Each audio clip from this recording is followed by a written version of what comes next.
The last 3 videos were about arrays, how we can create arrays, print arrays, use indexes, and even create 2D arrays. Now in programming, there is a very important concept called sorting.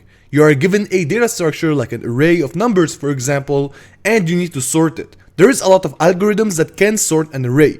Today we'll take a look at one of them, which is called bubble sort. Let us say you were given this array of integers and you want to apply the bubble sort algorithm. The bubble sort algorithm is very simple. We will start by comparing the first 2 elements together. Let's say there are x and y. Is x less than y? Well, yes, so we will keep it at this position. Now we will move x and y. Is 5 less than 1? Well, no, 1 is less than 5. That means we need to swap the positions of 5 and 1. To do that, we will use a temporary variable to help. We will store 1 inside it and move 5 to the position of 1, and then we will move the temporary variable, which is 1, to the old position of 5. This is how we swap 2 variables. Now let's continue the process. We move x and y, and now we compare 5 and 2. So 5 is greater than 2, so we need to swap their places. So we will use the temporary variable again to store 2. And then we put 5 at the position of 2, and we put 2 at the position of 5. And now again, let's repeat this process. So 5 is greater than 4, and so we need to switch their positions again. Now we arrive at the end of the array, so the first iteration is finished. But how many times should we repeat this process? Well, we should repeat this n times, and n represents the length of the array. So we still have 4 more times to do this process. So I will speed up the process so you can see it.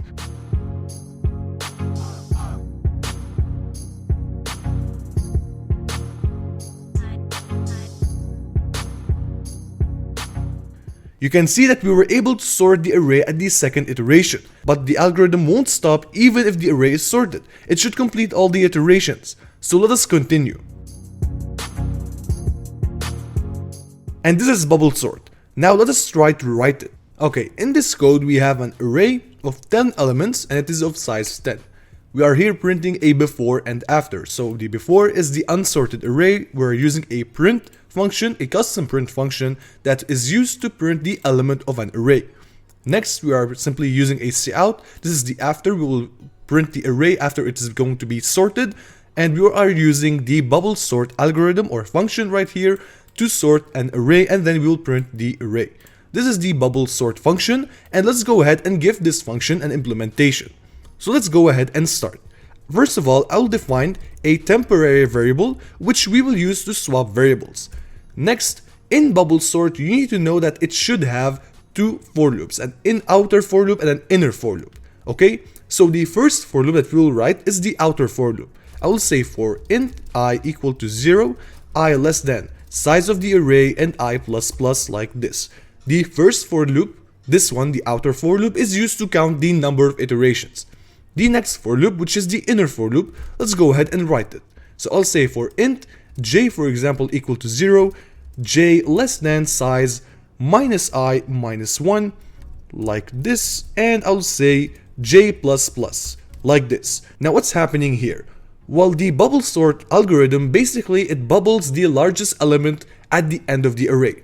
So look at this animation right here. You can see exactly that at the first iteration we were successfully able to send the largest element at the end of the array. So what it does is that it will bubble the largest element and put it at the end of the array. And at the next iteration, at the second iteration, we were able to put the second largest element inside the array at the end of the array. And so this condition right here is used to ignore the sorted part of the array. And what is the sorted part of the array? It is the end of the array where we are putting the largest elements. So this condition right here is used to ignore the last part of the array or the sorted part of the array, and making this function right here focus on this unsorted part of the array.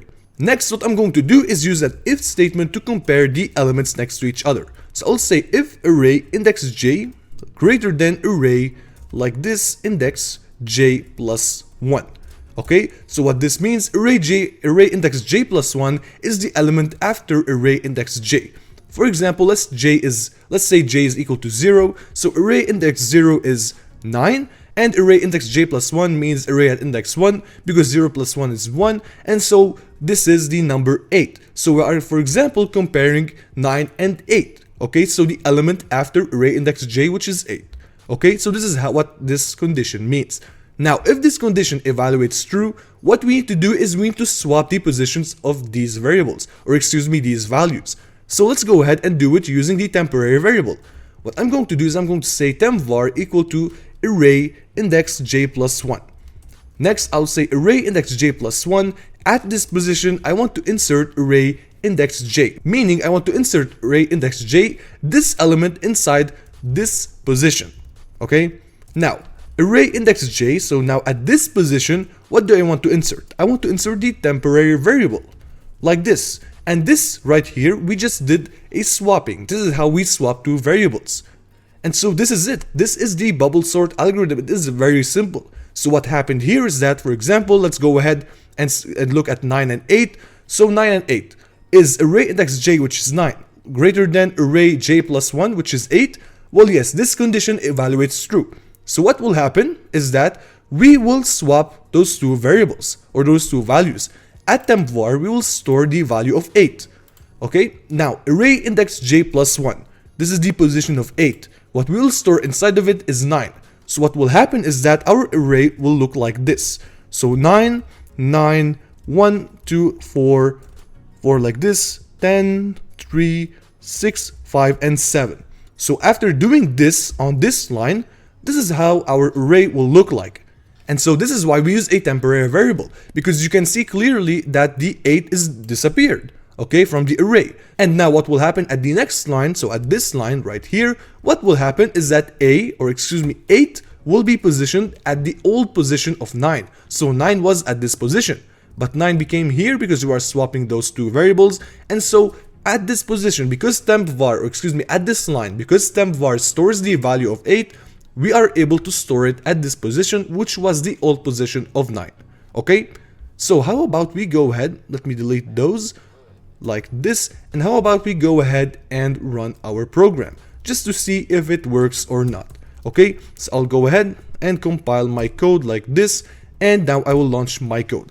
Now, as you can see, unsorted, this is how the array looks like when it is unsorted, but we use the bubble sort algorithm to be able to sort the array, and this is what we got. Okay, so we can say that it actually works.